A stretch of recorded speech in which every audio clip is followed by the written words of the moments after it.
Hi, I'd like to talk to you today about real life skills that we use in board games, or that board games can help us with. And today's topic is critical thinking and problem solving.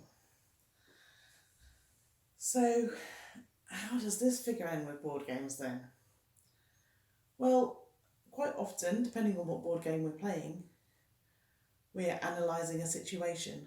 We're using the knowledge that we have about that situation and developing a strategy.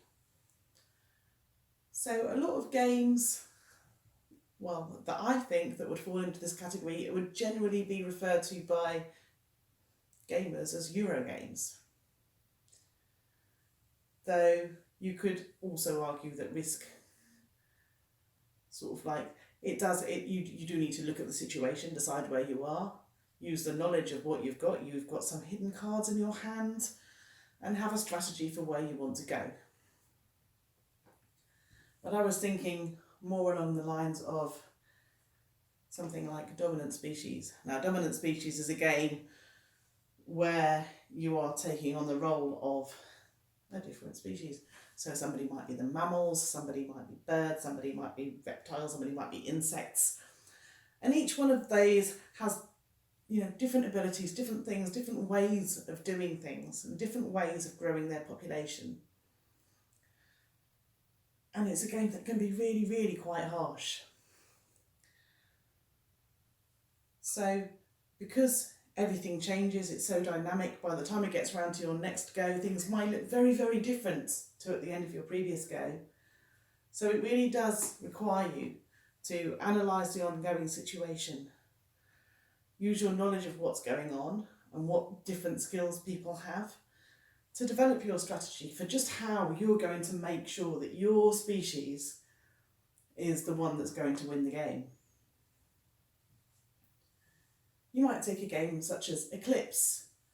Eclipse is an epic space kind of game where you're exploring, you're building your resources, you're building your spaceships, and you're tracking different things, different resources around the side. You're deciding, well, do I need to research to get some new technology? Do I want to upgrade my ships? Do I actually want to go and kind of like take over this area that somebody else is in? You can quite easily go through the game with no combat at all. You could just hide away in a corner if you're lucky enough.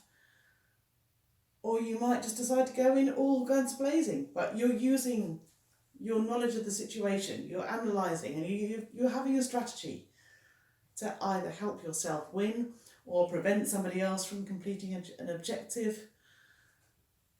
But you're using critical thinking and problem solving while you're doing this.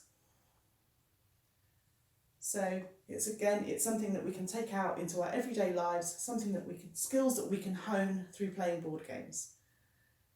Thank you very much for listening. I've been Katie from Games Explorers.